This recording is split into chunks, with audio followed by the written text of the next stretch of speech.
But afterwards, I was like, oh, let's go hop on the train. He was like, no, dog, bike's quicker. And I looked him in the eyes and I said, Mike, is it quick like how you said it was quick this morning? Where it says 20 minutes and you say 15? Are you like going fast? He's like, no, it's so easy. Trust me. Then he's like, looked up the city bikes. I would put a stop to this right here, by the way. Yeah. Once Mike hatches an idea, I say, no, you stop. Enough with the ideas. Actually, yeah, you had a little bit of an intense experience last night. I was home cooking myself a little meal, and you and Mike Harrington, I could hear the two of you coming into the house from down the fucking block, the argument that they were having. Truly, I could hear them coming. I said, yep, that's Kim and Mike. From a mile away, it took another 2 minutes for them to get into the house. The thing about it is, Mike Harrington should not be trusted. And that's... In certain ways, he really can't be. In every way that I've ever known him, if he says something, it's just like... If Mike says something's right down the road, we're going to take a walk to it. It's an hour walk. What he really means is that you got to walk up to Central Park from downtown and then for some reason up and around to make a stop at the top. He'll take you on a journey, dude. Wildly inaccurate what he thinks is like easy is the problem. Yeah. Yesterday morning I was actually going to go train with him and Lewis for the Fight Journal. Mm-hmm. And he was like, just take a bike. I take a bike there. It's very easy. It's 15 minutes. He specifically said he was getting frustrated when you said that you were going to take an Uber or the train. He was pulling his hair out. He was like, a bike is so easy, he was dude. like, oh, but the train takes so much longer.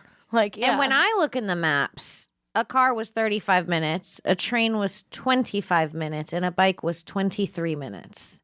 2 minutes. It's a 2-minute reward for sweating and for risking your life and putting your energy and self in danger in New York City traffic.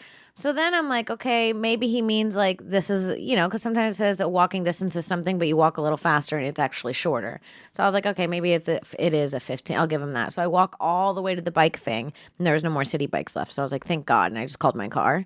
But then last night after the show, I did his show last night in Brooklyn, Old Man Hustle. It's a great show.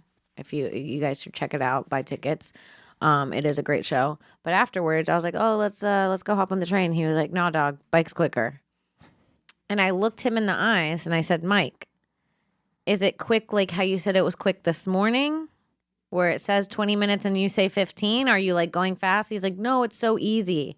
Trust me.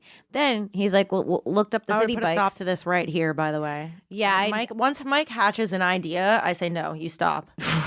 Enough with the ideas.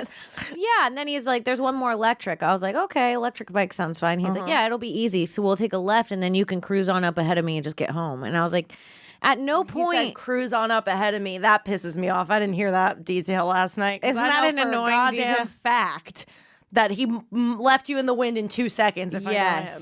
For sure. Showing off his speed. Also, there were a couple times where I almost flipped the bike into potholes because I haven't ridden a bike in so long, and the electric ones do go kind of fast. Not only that, even the city bikes themselves, like not even the electric city bikes, just the regular ones, they are twice as heavy as a regular bike. Like they put these things together with fucking spare car so you can't parts run with that them. They took. You cannot steal one of these bikes. It's heavy. It's uncomfortable. It's unwieldy as fuck. Yeah, and then so there was a few times where, and what he would do is he instantly took off. Like we got the bikes and he was gone. I was see him in the distance. You don't know what street he turned down at this point. Alex, the way he's flying through red lights. Well, yeah, I'm sure. Barely looking, trusting. That's what they do. Trust the universe. It's crazy. Yeah, I'm talking about men and I'm talking about bikers, by the people on bikes in New York. Yeah, I would have to stop fully. I'd have to come to a full stop, slowly scoot forward until I could see past the parked cars. Then when I confirmed once, twice, once, go. That's the way you're supposed to go, though, especially not to mention nobody in this city wears a helmet on a city bike ever, pretty much. I'm like, can't you just carry a fucking helmet with you? What's happening? Even if the light's green, I'm nervous that someone's going to run a red light and kill me. It's a bike versus a car. Yeah. So it's like he's not being cautious at all. He's so far ahead of me.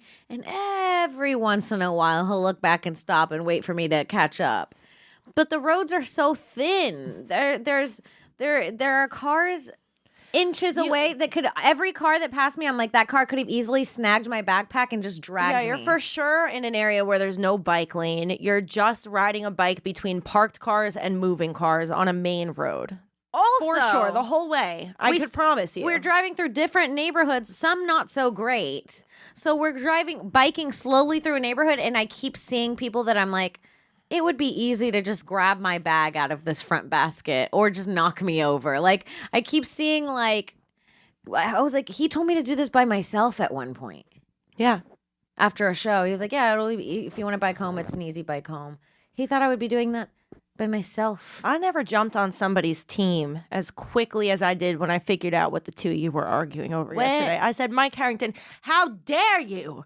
How absolutely dare you take Kimberly Congdon, the high priestess and queen of our generation, the talent, the whole generation, the genius of our time, and put her on a shoddy city bicycle provided by the New York City's untrustworthy government. Worse than a mongoose. I nearly slapped him right in the face. I should have.